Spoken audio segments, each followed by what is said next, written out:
Iran dilindungi pegunungan dan gurun yang membuatnya tak mudah tersentuh.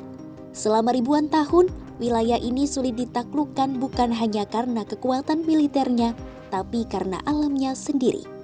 Teheran pun disebut sebagai salah satu benteng alami paling kuat di dunia. Analis geopolitik menilai, memahami kebijakan luar negeri Iran saat ini tak bisa terlepas dari satu faktor utama, dataran tinggi Iran yang menjadi tameng alami negara ini. Lantas, apa yang membuat geografi Iran begitu sulit ditembus?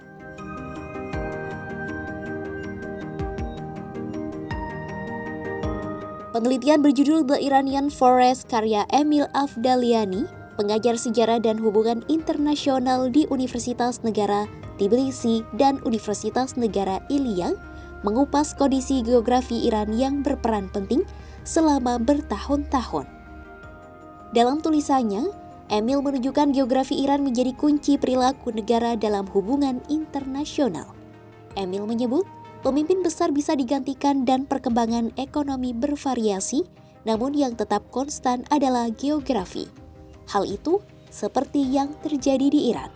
Pusat populasi Iran dikelilingi pegunungan Zagros di barat, pegunungan Alborz di utara, Laut Kaspia dan Laut Arab, serta gurun dan wilayah keras di timur. Kombinasi itu membuat Iran secara geografis terlindungi tak tertembus sekaligus terisolasi. Sejarah menunjukkan kondisi tersebut menjadikan Iran sangat sulit ditaklukkan dan bahkan lebih sulit untuk dipertahankan oleh kekuatan asing. Fakta geografis ini mendefinisikan strategi besar Iran dari kerajaan Persia kuno hingga Iran modern.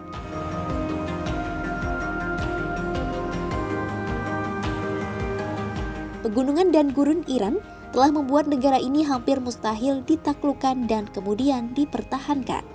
Sejarah menunjukkan pola yang sama berulang kali. Bangsa Mongol dan Tamerlane berhasil menyerbu Iran, tetapi tidak mampu mempertahankannya tanpa melibatkan elit lokal dalam pemerintahan. Hal yang sama pun terjadi pada Alexander Agung, penakluk paling sukses atas Persia. Alexander mengintegrasikan elit lokal untuk mempertahankan negara, tetapi setelah ia meninggal, Iran dengan cepat mendapatkan kembali kemerdekaannya.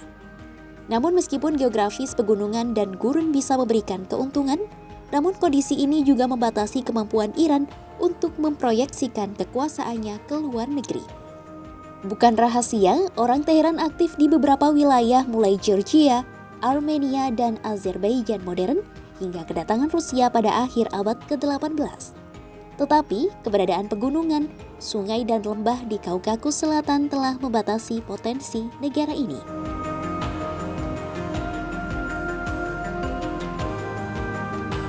Secara strategis, wilayah yang paling menguntungkan bagi Teheran untuk mengarahkan kekuasaannya secara historis adalah perbatasan barat Irak modern atau Mesopotamia. Wilayah ini selalu kaya akan populasi dan sumber daya alam yang layak untuk dikuasai. Tak ayal banyak dinasti Persia seperti Achaemenid, Parthian, dan Sasanian mempertahankan Mesopotamia dan bahkan menempatkan ibu kota mereka di sana. Namun, dari sanalah muncul paradoks Iran. Meski dilindungi oleh geografis kuat, Teheran selalu berusaha memastikan tidak ada kekuatan asing yang hadir di wilayah sekitarnya. Jika musuh berhasil masuk ke wilayah sekitar dataran tinggi Iran, maka inti negara akan menjadi rentan secara strategis. Hal itu menunjukkan mengapa Teheran terlibat secara politik di Irak, Kaukasus Selatan, Asia Tengah, dan Afghanistan. Kehadiran Washington di Irak dan Afghanistan, Rusia di Asia Tengah, serta potensi kehadiran Uni Eropa atau NATO di Kaukasus Selatan merupakan skenario terburuk yang selalu dihindari oleh Iran. Dalam perspektif geopolitik, keterlibatan Teheran di beberapa negara tetangga adalah upaya menciptakan zona penyaga guna mencegah kekuatan asing mendekati wilayah inti Iran.